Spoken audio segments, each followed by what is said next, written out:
दोस्तों नमस्कार, मैं कुमार आकाश। इस वक्त हम मौजूद हैं श्रमण श्री विशोक सागर जी महाराज के साथ में। उनसे आज हम चर्चा करने जा रहे हैं कि जैन धर्म में किस तरह से आगे बढ़ा जाता है, ईश्वर के निकट किस तरह से पहुंचा जाता है, आज किस तरह से धर्म और राजनीति का समावेश हो रहा है और नग्नावस्था में रहने का आखिर रहस्य क्या है। इन्हीं प्रश्नों पर आज हम चर्चा करेंगे। इस वीडियो के साथ एंड तक बने रहिएगा। महाराज जी, स्वागत है आपका AVN टीवी पर। ओम नमः शिवाय जी। तो महाराज जी, मेरा पहला प्रश्न तो यही है कि जैन धर्म की अगर उत्पत्ति की बात की जाए, कहा जाता है कि बौद्ध धर्म द्वारा ही, बौद्ध धर्म से ही ये निकले हैं, तो इस कथन में कितनी सच्चाई है, संक्षेप में जानना चाहेंगे। ओम नमः शिवाय। जैन धर्म अनादि से चला आ रहा है और इस स्वतंत्र है, न कोई हिंदू धर्म से निकला हुआ है और न ही ये बौद्ध धर्म से निकला हुआ है जी।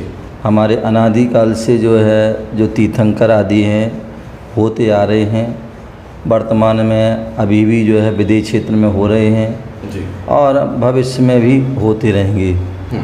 तो ये स्वतंत्र है और इसके विचार, इनके सिद्धांत भी जो है स्वतंत्र हैं। हालांकि जो है इनके सिद्धांत अन्य धर्मों में भी पाए जाते हैं, लेकिन ये जो है अपने आप में अद्भुत हैं। ठीक है ना। हमारे देखा जाए तो बौद्ध, अगर देखा जाए तो बौद्ध अभी लगभग देखा जाए तो 2,500 या 3,000 वर्ष पूर्व हुए हैं। 2,500 या 3,000 लगभग पूर्व हुए हैं। बिल्कुल। लेकिन यदि हम वर्तमान 24वीं की हम देखा जाए हमारे जैन धर्म के, तो उसमें आदिनाथ भगवान हुए जो लगभग करोड़ों वर्ष पूर्व हो चुके हैं।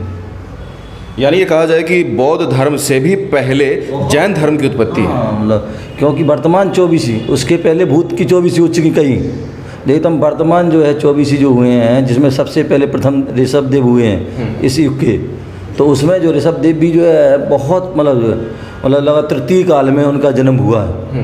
अभी जो पंचम काल चल रहा है और जो है जो चौथा काल होता है वह 42,000 वर्ष कम, एक कोटा कोटि सागर का होता है, बहुत बड़ा होता है। तो उसके पूर्व भी जो है आदिनाथ भगवान हुए हैं। तो इसलिए यदि हम इस अपेक्षा से देखा तो भी हमारे जो जैन धर्म प्राचीन है और बाकी तो मतलब अनादिकाल से वह चला आ रहा है, अनादिकाल से चला ही आ रहा है। अच्छा, चलता रहेगा। जी गुरु जी, अब ये मैं जानना चाहूँगा, जैसे कि जो जैन धर्म के जो मुनि हैं, जैसे आप स्वयं भी हैं, वस्त्रों के बिना रहते हैं, नग्न अवस्था में रहते हैं, इसके पीछे क्या संदेश छिपा है, क्या रहस्य छिपा है? एक तो जो है जो मुनिराज निर्गंत अवस्था में रहते हैं, तो साधुजन जो है प्रकृति में जीते हैं जी। प्रकृति जो हमारा देखे, आप पृथ्वी जो है वह नग्न है जी। आकाश जो है वह नग्न है, पशु पक्षी आदि जो है सभी वह नग्न हैं। और जब व्यक्ति का जन्म होता है तो उस समय भी नग्न अवस्था में होता है, और व्यक्ति की जब मृत्यु होती, जब जाता है उसको संस्कार, अंतिम संस्कार किया जाता है, तब भी वह जो है नग्न अवस्था में होता है। तो इसलिए जो है साधु कहते जब हम आए नग्न हैं, जाना नग्न हैं, तो क्यों ना हम प्रकृति में जिएं, क्योंकि प्रकृति में जीने से जो है हमारे लिए बहुत सारे उसके लाभ भी हैं। बोले आप जो है मतलब कपड़े आदि पहनते हैं, कपड़े आदि जो है जो धारण करते हैं, तो उसमें अनेक प्रकार की समस्याएं खड़ी रहती हैं। आपने सुना होगा एक जो है जो साधु बाबा की मतलब एक उनकी लंगोटी थी जी, और एक लंगोटी के कारण जो है उसकी पूरी गृहस्थी हो गई और उससे उनको अनेक प्रकार की समस्या खड़ी हो गई। अंत में उन्होंने क्या किया, उस लंगोटी को छोड़ दिया और सुखी हो गए। तो जो वस्त्र आदि हैं जितने भी हम रखने पर ये सब परिग्रह हैं, और जहाँ परिग्रह होता है अनेक प्रकार के विकल्प संकल्प रहते हैं। तो इसलिए हमारे यहाँ कहते हैं यदि हमें निर्विकल्प ध्यान करना है, परमात्मा को प्राप्त करना है, तो उसके लिए हमें निसंग होना पड़ेगा, निर्ग्रंथ होना पड़ेगा। समझ गए ना। कपड़ा है, कपड़े धोने की व्यवस्था, उसको नए फट गए तो नए लाने की व्यवस्था, या गुम गए तो उसकी सुरक्षा व्यवस्था आदि अनेक प्रकार की जो है उसकी जो है वो रहती हैं। तो इन सारी समस्याओं से जो है रहेंगी तो व्यक्ति धर्म ध्यान नहीं कर पाएगा, साधना नहीं कर पाएगा, ध्यान नहीं कर पाएगा, तपस्या नहीं कर पाएगा।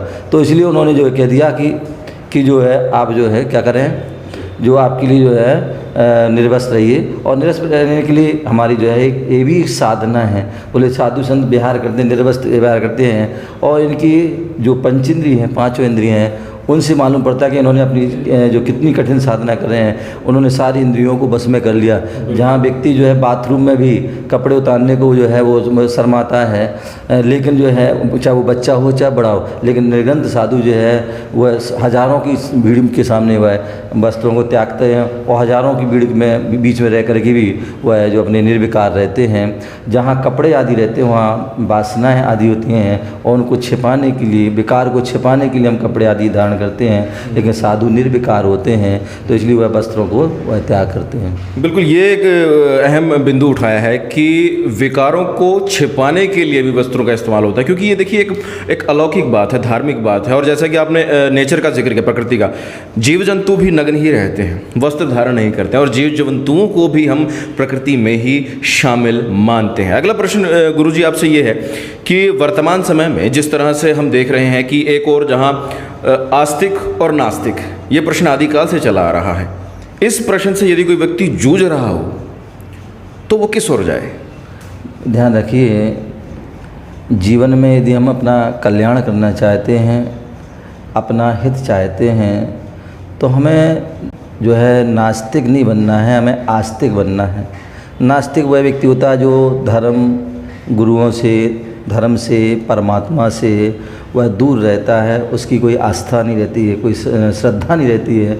तो ऐसे व्यक्ति का कभी जो है उद्धार नहीं हो सकता, विकास नहीं हो सकता है, कभी जीवन में तरक्की नहीं कर सकता है, ठीक है ना। तो इसलिए व्यक्ति को जो है आस्तिक होना चाहिए। हमारे लिए धर्म है मिला है, तो धर्म के प्रति हमारी आस्था होना चाहिए।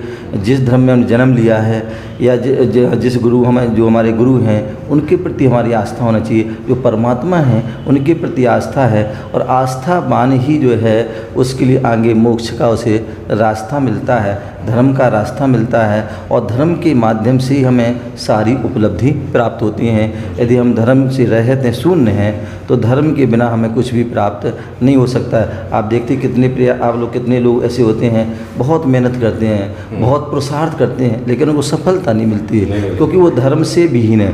हमारे क्या सभी धर्मों में 4 प्रकार के पुरुषार्थ कहे गए हैं, और उन पुरुषार्थों में सबसे पहला पुरुषार्थ का है वो धर्म पुरुषार्थ का है।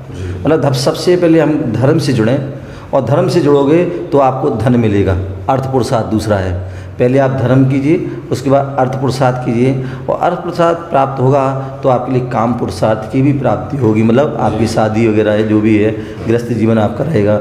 और जहाँ अर्थ पुरुषार्थ के बाद हम काम पुरुषार्थ होता है, और काम पुरुषार्थ से जब हम जो है उसको हम प्रयोग करते हैं, या हम जो है उसमें रस अपने उसका हम क्या नाम उसमें हम फंसते हैं, भोग विलासता में जो अपना जीवन व्यतीत करते हैं, तो एक समय ऐसा भी आता है कि बोले वो कहते हैं कि 4 दिन की चांदनी और एक अंधेरी रात।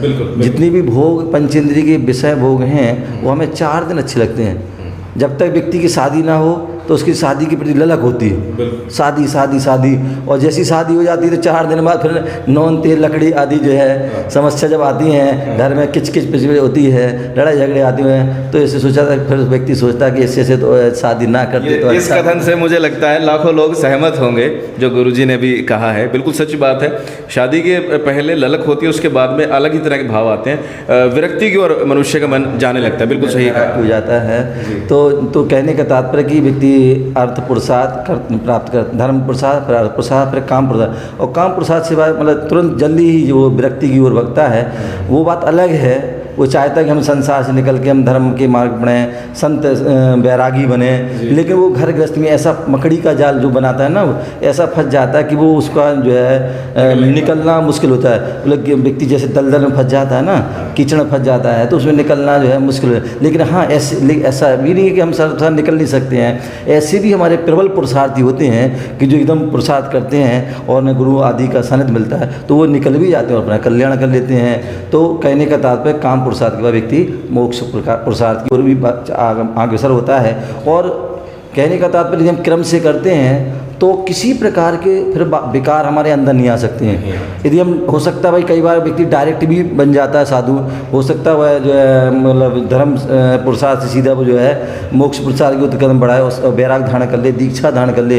हो सकता है कभी कर्म का उदय ऐसा आया या संसार के ऐसे जो व्यक्ति ये आपने जो आदि जो भोगों की सामग्री को देख करके कभी व्यक्ति विचलित हो जाता है और वह काम वासना की ओर भी मतलब जो है कई बार जो है व्यक्ति भटक जाता है। तो इसलिए हमारे यहाँ कहा कि मतलब क्रम से यदि हम चारों पुरुषार्थ करते हैं तो यदि हम धर्म अर्थ काम और उसके बाद मोक्ष करते हैं तो फिर आप निर्विकल्प साधना कर सकते हैं, क्योंकि हमने सारा अनुभव ले लिए। इसलिए हमारे जितने भी तीर्थंकर हुए हैं उनमें जो अभी वर्तमान में जो है केवल 5 तीर्थंकर को छोड़ करके बाकी सभी तीर्थंकरों शादीशुदा हुए हैं और उसके बाद वैराग को धारण किया, दीक्षा धारण की और कठोर साधना करके उन्हें सिद्धि को प्राप्त किया है। लेकिन 4 तीर्थंकर ऐसे 5 तीर्थंकर ऐसे भी हैं जिन्होंने आजीवन बाल ब्रह्मचारी व्रत को धारण करके भी उन्होंने साधना की है, तो वो भी एक महान साधना हुई है। बिल्कुल। गुरु जी, अगला प्रश्न ये है कि धर्म की अपनी जगह है और विज्ञान की अपनी जगह है। धर्म का रास्ता कहा जाता है अलग दिशा में जाता है, विज्ञान का रास्ता कहा जाता है अलग दिशा में जाता है। क्या ये आपस में किसी तरह से परस्पर जुड़े हुए हैं या इनका कोई आपस में कनेक्शन या संबंध नहीं है? ध्यान रखिए, कई बार मैं विचार करता हूँ, चिंतन करता हूँ और जब तुलना करता हूँ तो देखता है कि जो है धर्म विज्ञानमय है और विज्ञान धर्ममय है जी। धर्म के बिना विज्ञान अधूरा है और विज्ञान के अधूरा धर्म अधूरा है।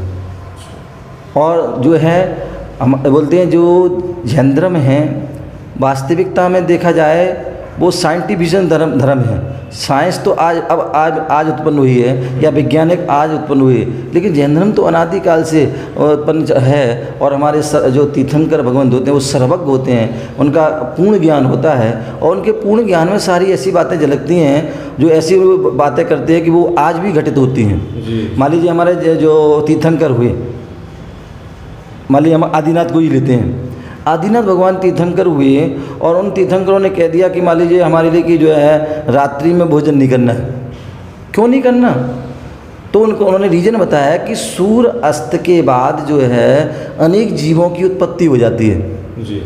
तो इसलिए हमारे लिए सूर्य अस्त के 2 घड़ी पहले भोजन कर लेना चाहिए, जिससे कि क्योंकि सूर्य अस्त के बाद चाहे वो कितनी भी लाइट क्यों ना हो, आप देखते हैं लाइट जहाँ लाइट नहीं होती है वहाँ तो कीड़े होते ही हैं, और जहाँ लाइट भी हो जाती हैं वहाँ पर भी बहुत सारे अपन देखते हैं। अभी भी आप देखिए कहीं भी लाइट जलाएंगे तुरंत छोटे छोटे जीव और बड़े जीव भी सारे उत्पन्न हो जाते हैं और वो हमें दिखते नहीं। वो भोजन आदमी बैठते हैं और उसको हम भोजन के साथ साथ वो हमारे पेट अंदर उधर में जाते हैं और उसमें अनेक प्रकार की बीमारी आप देखते बैक्टीरिया अंदर चले जाते हैं, या जिनको हम जो क्या बोलते हैं उनको जो वायरस आदि बोलते हैं, वायरल बोलते हैं, या मतलब क्या चीज़ है ये सब जो है